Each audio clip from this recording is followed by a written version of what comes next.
Hello प्यारे बच्चों, कैसे हैं आप सब। उम्मीद है आप सब बहुत ही बढ़िया होंगे और अपना अपना पढ़ाई अच्छे तरीके से कर रहे होंगे।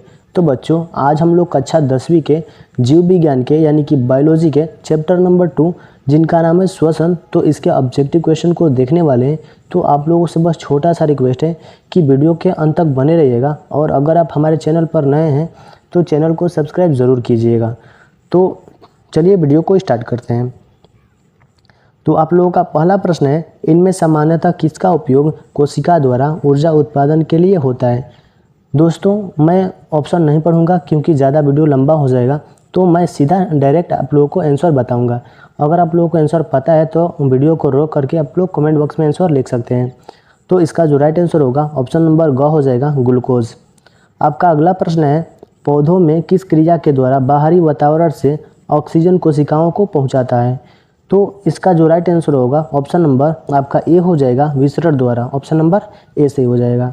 अगला प्रश्न है, मनुष्य के ट्रेकिया में पाए जाते हैं, यानी कि जो मनुष्य के ट्रेकिया होता है उसमें क्या पाया जाता है।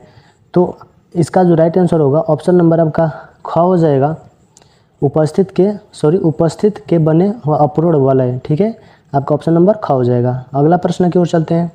आपका अगला प्रश्न है, श्वसन की क्रिया में खाद्य पदार्थों का क्या होता है। श्वसन की क्रिया में खाद्य पदार्थों का क्या होता है। तो इस क्वेश्चन का जो राइट आंसर होगा ऑप्शन नंबर ग हो जाएगा, विघटन होता है। ऑप्शन नंबर ग हो जाएगा। ठीक है, अगला प्रश्न की ओर चलते हैं। आप लोगों का अगला प्रश्न है, अवायवीय श्वसन कोशिका के किस भाग में होता है। अवायवीय श्वसन कोशिका के किस भाग में होता है, ये आपको बताना है। तो इसका जो राइट आंसर होगा ऑप्शन नंबर ख हो जाएगा, कोशिका द्रव में होता है। ऑप्शन नंबर ख हो जाएगा। ठीक है, तो चलिए आगे की ओर चलते हैं। तो आप लोगों का अगला प्रश्न है, मनुष्यों में सांस लेने और छोड़ने की क्रिया को क्या कहा जाता है। मनुष्य में सांस लेने और छोड़ने की क्रिया को क्या कहा जाता है। तो इसका जो राइट आंसर होगा आपका ऑप्शन नंबर ख हो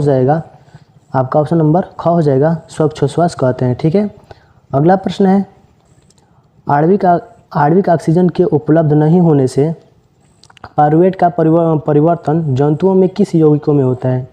मैं क्वेश्चन को फिर से पढ़ रहा हूँ। आणविक ऑक्सीजन के उपलब्ध नहीं होने से पाइरूवेट का परिवर्तन जंतुओं में किस यौगिक में होता है। तो इसका जो राइट आंसर होगा ऑप्शन नंबर ए हो जाएगा, लैक्टिक अम्ल। ठीक है, लैक्टिक अम्ल हो जाएगा। ऑप्शन नंबर क हो जाएगा। ठीक है, आपका अगला प्रश्न है, पौधों में गैसों का आदान प्रदान के लिए रहते हैं। पौधों में गैसों के आदान प्रदान के लिए क्या रहते हैं। तो इस क्वेश्चन का जो राइट आंसर होगा ऑप्शन नंबर होगा रंध्र। ठीक है, ऑप्शन नंबर रंध्र हो जाएगा। ठीक है, आप लोगों का अगला प्रश्न है, आप लोगों का अगला प्रश्न है, निश्वास द्वारा निकली वायु में रहती है, यानी कि हम लोग जो सांस छोड़ते हैं तो उसमें क्या रहता है। ठीक है, तो इस क्वेश्चन का जो राइट आंसर होगा ऑप्शन नंबर आपका ए हो जाएगा, यानी कि क हो जाएगा, CO2 रहता है। ठीक है, कार्बन डाइऑक्साइड छोड़ते हैं हम। ठीक है, आप लोगों का अगला प्रश्न है, वह क्रिया जिसके द्वारा कोशिकाओं में ग्लूकोज के ऑक्सीकरण से ऊर्जा का उत्पादन होता है, डैश कहलाती है।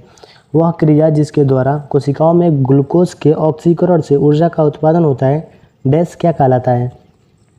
तो इस क्वेश्चन का जो राइट आंसर होगा ऑप्शन नंबर ए हो जाएगा, यानी कि क हो जाएगा, श्वसन। ठीक है, लोगों का अगला प्रश्न है, मनुष्य का दायां और बायां नासिका वेशम के द्वारा एक दूसरे से पृथक होते हैं, यानी कि एक दूसरे किसके द्वारा जुड़े रहते हैं। ठीक है, तो इस क्वेश्चन का जो राइट आंसर होगा ऑप्शन नंबर ए हो जाएगा, यानी कि क हो जाएगा, नासापट्टिका द्वारा जुड़ा रहता है। ठीक है, आप लोगों का अगला प्रश्न है, श्वसन एक डैश क्रिया है। श्वसन एक डैश क्रिया है। ठीक है, तो आपको खाली स्थान पर बताना है क्या रहेगा। तो इस क्वेश्चन का जो राइट आंसर होगा ऑप्शन नंबर आपका क हो जाएगा, अपचयी। श्वसन एक अपचयी क्रिया है। ठीक है, आगे की ओर चलते हैं। तो आप लोगों का अगला प्रश्न है, श्वसन प्रक्रम में ग्लूकोज का होता है। श्वसन प्रक्रम में ग्लूकोज का आपको बताना है क्या होता है। तो जो इसका जो राइट आंसर होगा ऑप्शन नंबर ख हो जाएगा, ऑक्सीकरण होता है। ऑप्शन नंबर ख हो जाएगा। आप लोगों का अगला प्रश्न है, श्वसन के ऑक्सीकरण की क्रिया में संपन्न होती है। श्वसन के ऑक्सीकरण की क्रिया में संपन्न होती है। तो इस क्वेश्चन का जो राइट आंसर होगा ऑप्शन नंबर ग हो जाएगा, माइटोकॉन्ड्रिया। ठीक है, ऑप्शन नंबर आपका ग हो जाएगा। आप लोगों का अगला प्रश्न है, कीटों के डैश में हीमोग्लोबिन या उसके जैसा श्वसन रंजक नहीं होता है, यानी कि डैश की जगह पर क्या होगा ये आपको बताना है। तो इसका जो राइट आंसर होगा ऑप्शन नंबर क हो जाएगा रक्त, यानी कि कीटों के रक्त में हीमोग्लोबिन या उसके जैसा श्वसनरंजक नहीं पाया जाता है। ठीक है, तो का अगला प्रश्न है, मछली में गिल्स एक चपटी थैली में होती है जिसे कहते हैं, यानी कि क्या कहते हैं। तो इसका जो राइट आंसर होगा आपका ऑप्शन नंबर क हो जाएगा, यानी कि गिल्स कोस्ट कहते हैं उसको, गिल्स कोस्ट कहते हैं। ठीक है, आप लोगों का अगला प्रश्न है, तिलचट्टा में कितने जोड़े श्वसन रंध्र पाए जाते हैं। तिलचट्टा में कितने जोड़े श्वसन रंध्र पाए जाते हैं।